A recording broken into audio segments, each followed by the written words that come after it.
Every like helps the channel. Thank you. Even a cursory glance at the resume of the former leader of the pound-for-pound rankings, Saul Alvarez, commands immediate respect. The championship titles in 4 weight divisions and victories over such serious fighters as Miguel Cotto, Shane Mosley, Gennady Golovkin, Sergey Kovalev, Daniel Jacobs, Caleb Plant, and Jermell Charlo. Regardless of what steps the red-haired Mexican takes in the future, he has already firmly secured his place in the Boxing Hall of Fame. Joe Calzaghe or Floyd Mayweather. Undefeated victories are non-existent. And today, we'll talk about the setbacks in the career of the Mexican boxer, and not those just officially recorded in his resume. On September 14, 2013, 23-year-old Saul Alvarez, proudly holding the WBC and WBA titles in the middleweight category, made a significant leap in opposition. For the first time in his 8-year career, the young Mexican entered the ring as an underdog. And could it be otherwise? He was facing none other than the great Floyd Mayweather Jr., who needs no introduction. The excitement before the bout of these two undefeated fighters was incredible, and there were many who predicted that the young Mexican Lion would be the one to halt the victorious march of the 36-year-old American who had won all 44 fights in his professional career. Champion of the world, demos la bienvenida al joven orgullo de Guadalajara y todo México, introducing Saúl Canelo Alvarez.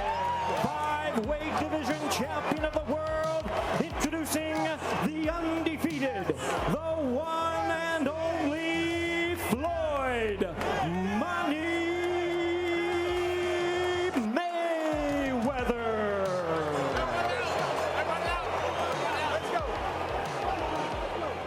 However, from the very beginning of the bout, it became clear that only a miracle could prevent Floyd from winning. Speed kills, and in this fight, Mayweather's lightning speed was evident. Compared to the lightning-fast Mayweather, Alvarez looked slow and even sluggish. He couldn't keep up, neither in attack nor worse, in defense. And early in the fight, due to Mayweather's sharp attacks, the champion's face took on a reddish hue. Additionally, Saul made a serious tactical error. Instead of trying to overwhelm the veteran with aggressive pressing and at least attempting to capitalize on his strength and size advantage, the Mexican from the beginning of the fight preferred a slow tactical standoff, choosing to compete with the boxing guru in technique. Of course, the great master appreciated the modest Mexican's courtesy, and throughout the 36 minutes of the bout, Floyd did whatever he wanted in the ring. He managed to evade his opponent's attacks, counter beautifully, and regularly punish Saul, albeit not with very powerful, but surgically precise and well-measured strikes. Whether it was a jab, cross, hook, or uppercut, everything hit the mark. Canelo's defense that evening resembled a sieve, and his own punches either ended up defending against Floyd's or simply slicing through the air. Nothing worked for the Mexican that evening. The remarkably one-sided bout went the distance, and it was clear to everyone that a changing of the guard had occurred in the middleweight division. Straight right hand, Canelo goes to the... Whether in the blue snakeskin counter, a huge Congo, and counter right, low body. Division facing Miguel Cotto, left hands and smiles at Canelo as he ducks underneath, established the jab, Alvarez goes to the box. Good counter jab by Alvarez. Getting more comfortable. They're about 6 seems like they both found each other's distance. They're both comfortable. From Canelo, Mayweather strafes the body with left. In training, they worked on the... It's had to be timed because the other guy's not doing anybody any favor. Standing toe-to-toe. Sometimes there's a counter punch and you get help. Neither guy helping the other in the body. 1-2 combination through the guard by Mayweather. We haven't seen... Canelo sticks the jab and the right hand. Says is his trademark. The shoulder roll, the right hand counter. Adjust on the fly as we go into the set. That kind of advantage. Counter punching can be an intimidator. Double jab through the guard and that right hand. The jab to the body. Look at this. Have Mayweather ahead. You got to be careful when he tries to get off too much. He's going to leave openings. Floyd's not going to bite on that. He's not going to overcommit. And now Floyd Mayweather, now Alvarez goes to the foundation for that.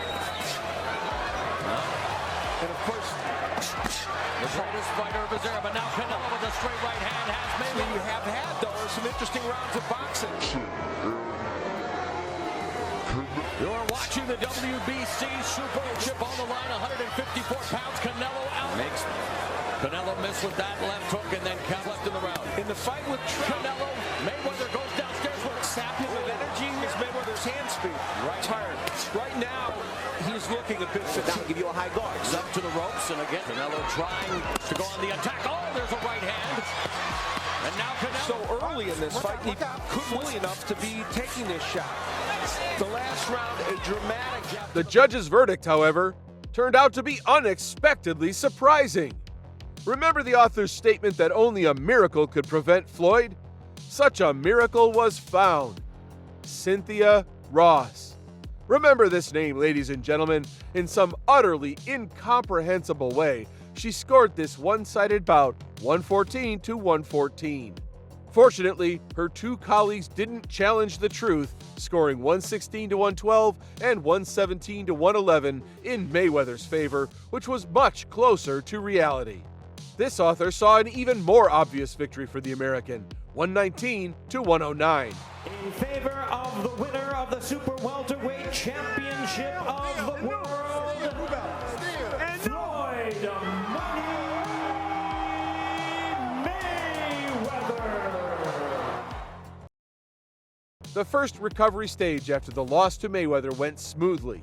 In March 2014, Saul beautifully mixed it up with the Mexican slugger Alfredo Angulo. And on July 12th, he faced a truly dangerous test. The exceptionally talented Cuban southpaw Erislandy Lara stood against him. Lara became particularly famous in December of 2013 when he almost effortlessly outboxed former world champion Austin Trout, who had previously given Saul Alvarez a tough fight, losing by a close decision 8 months earlier. And in the bout with the Mexican, Lara once again demonstrated his high skill level. The fight didn't become a model of excitement and greatly disappointed those fans who expected a toe-to-toe battle from boxing matches. Alvarez steadily pressured his opponent while the Cuban boxer focused on counterattacking. Agile, nimble-footed boxers have always been trouble for Saul, and the fight with Lara, who vividly displayed all the flaws in the boxing education of his star opponent, was no exception. Most of Alvarez's attack, no matter how impressive they looked from the outside, were thwarted by Lara's defense. At the same time, Lara's sharp counterattacks found their target much more frequently. The elusive style of the escapee from the Island of Freedom became a real nightmare for Alvarez. His pressing practically brought no dividends, and throughout the fight, he failed to seriously shake Lara, who had skillfully honed his defense.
The tense bout, in which Lara acted more economically but effectively, and Alvarez was more active and aggressive, went the full distance prescribed by the rules.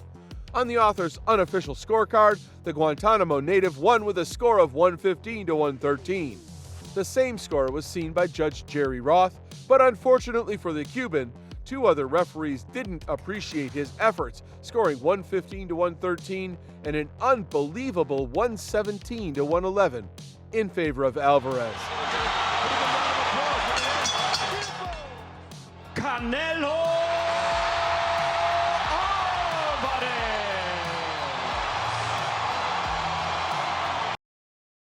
The first bout between Saul Alvarez and the champion of the WBC, WBA, and IBF middleweight divisions, Gennady Golovkin, which took place on September 16, 2017, didn't go off without controversy. Canelo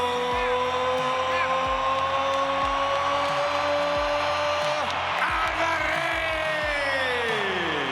Triple G. The fight turned out to be incredibly intense and was a real treat for the fans.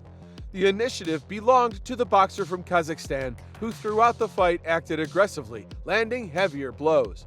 The Mexican didn't rush into exchanges in a punch-for-punch manner, focusing on counterattacks and demonstrating excellent body defense, which allowed him to avoid many of Golovkin's dangerous attacks. Alvarez's efficiency looked impressive, but in most rounds he clearly fell short, allowing the reigning world champion to edge them in his favor. Several times during the fight, the two exchanged heavy hits, which, however, didn't visibly affect their condition, showcasing their excellent chin strength. In the final rounds, Golovkin increased the pace, becoming even more aggressive. But Saul didn't just sit back in defense, continuing to act more precisely than his opponent. Into it. When he's energized, boxing back, he's getting pushed back, and you got to credit Golovkin for that. Great jab there by Golovkin, good counters by Canelo, but the jab has been key. now he's got him there. Now he goes to work. Can he be effective this time? After Golovkin backed up slightly, he didn't want to smother his own shots. Haven't scored. I think Gennady Golovkin's created a little bit of a cushion for himself at this point. Careful when the guy tries to steal around. Interesting to hear Abel Sanchez say, don't give away those last 30 seconds. Beautiful jab by Golovkin. They're judge-friendly. They're easy to see. It snaps the head back. Even though Canelo countered with two nice body shots, it's the jab that snapped Canelo. Themselves don't know who wins these rounds, especially at the highest level. And this is at the highest. For me, at least, a body shot is devastating. Good uppercut there by Canelo, trying to stay off the ropes. But Canelo Alvarez is fighting. So comes out pretty fast early, takes the fight in the center of the ring. But as you get to about the 2-minute mark, that able to slip jabs and then lands a hook. Don't look at the head. Right now, the head movement of Canelo has been really sharp right now. Combinations by Canelo Alvarez and a body shot there. That scored. Now, back comes Triple G. Triple G with the hook to the body.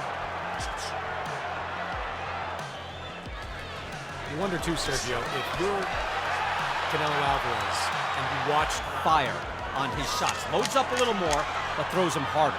Not only that, BK, but we got to remember. Beating Miguel Cotto in 2015. Gennady Golovkin beating everyone he has ever fought as a professional, earning his way with several belts and putting them all on the line here. Canelo again on the ropes. He's not boxing anymore. Another shot to the waistband by Alvarez. Short jab. A guy like Canelo, a champion like Canelo, because he knows how to box, but he can push him back with that mental and physical pressure. Lara even an aging Shane Mosley, but he is used to imposing his will and drive. When you're fighting a fighter, a champion like Golovkin, there's nowhere to hide. When Golovkin starts fighting off the ropes. In this case, it is Alvarez who comes out. Good uppercut by Triple G. Fires back with a hook. Let's go. In the opening seconds there, it was Canelo, and that is a good uppercut. And an outstanding, and these rounds are close. And even so, Chris, look, I'm trying to just make notes to myself.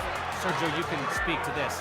When a man is constantly on your chest, and then a right to the head. Canelo going to work. Sharp, I need them powerful combinations. Excellent work by Alvarez. Counter jabs by Golovkin. And a right hand by Canelo.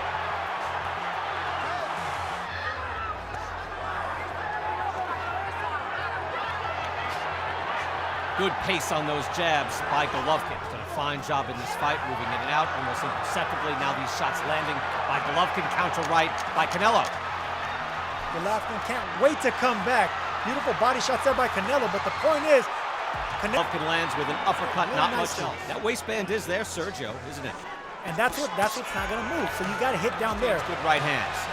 Short, tight punches as well. Right hand again by Golovkin. Canelo says no, but it landed. That's the biggest shot of the fight, and Canelo took it well. Took Golovkin's power really nicely there. For Canelo to fight off the ropes like this, he's not, there he goes out there, but he's not taking a ton of shots.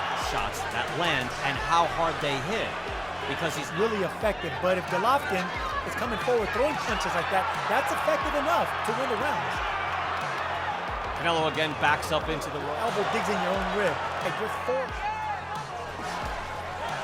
Side uppercut from Golovkin and a hook. Unofficially, that means this could swing it. It's a close fight. Good jab work there. Right hands, and now very good work by Canelo. And it started with body shots in the inside by Canelo, and then Golovkin still moving forward, but he ate a lot of shots. Scoring blows, again by Canelo Alvarez. Golovkin marches back. At the final bell, most spectators naturally believed that the Kazakh had done enough to win, but the trio at ringside had a different opinion.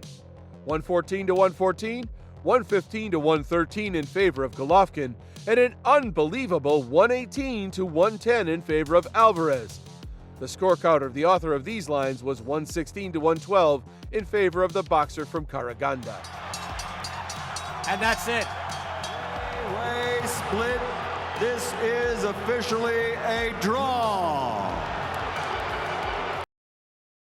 The most recent and this time official defeat of Alvarez is dated May 7, 2022. The undisputed world champion in the light heavyweight division, unable to find an opponent in his weight class, decided to test his skills once again in the light heavyweight category, where he had only boxed once before, knocking out the veteran Russian Sergey Kovalev in November of 2019. Saul once again entered the ring as the clear favorite, but this time his opponent was incomparably more formidable than Kovalev. The undefeated native of Kyrgyzstan with a Russian passport, Dmitry Bivol, unlike Kovalev, was at the peak of his career, and many experts, not without reason, noted the riskiness of such a voyage for the Mexican. And, as the bout showed, this time the brave Mexican tried to bite off a much bigger piece of the pie than he could chew. When the boxers listened to the referee's instructions, the difference in anthropometry immediately caught the eye. However, it was Alvarez, the little guy, who acted as the aggressor in the first rounds of the fight, forcing the champion to go on the defensive. Several times in the first 3 rounds, Saul landed his trademark hooks, but unfortunately they made no impression on the natural light heavyweight.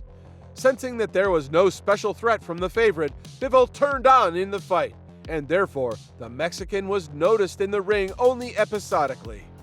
The Russian began to act more aggressively, working in combinations more often, and stayed in constant motion.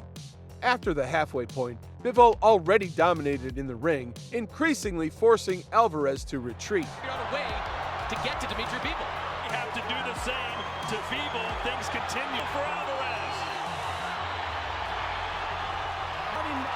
Putting his earmuff defensive elbows as well. Let's take a look at our comp. Aiming at the arm, the left arm.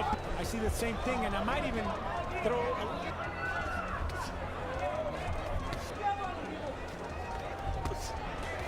exactly. See, he's blocking every punch. Look, One thing I've noticed.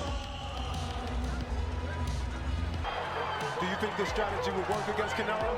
Following the game plan a little bit better than Canelo.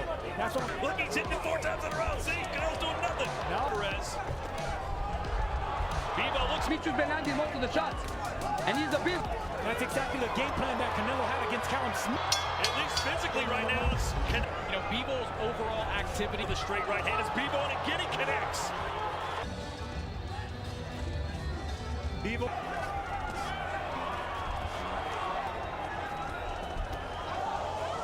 Before this fight, but would the lights in the moment be too down in this fight? There is one. For Dimitri Bivol, at this point, absolutely not. And he's looking to set this right hand up. From Dimitri Bivol with the jab. I didn't expect. And a strategy and discipline. Right hand scores for Bivol. That's what Bivol is doing right now. He fights someone he wants. Range, maybe because he's seeing less of.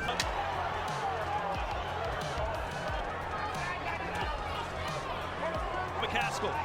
We are seeing some major fatigue here from Saul attempted to launch a decisive assault in the final rounds, but he had practically no strength left.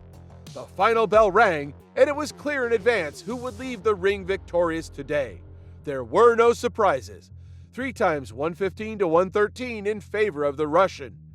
The author of these lines, rooting for the Mexican in this fight, saw an even more obvious victory for Bivol, 117 to 111.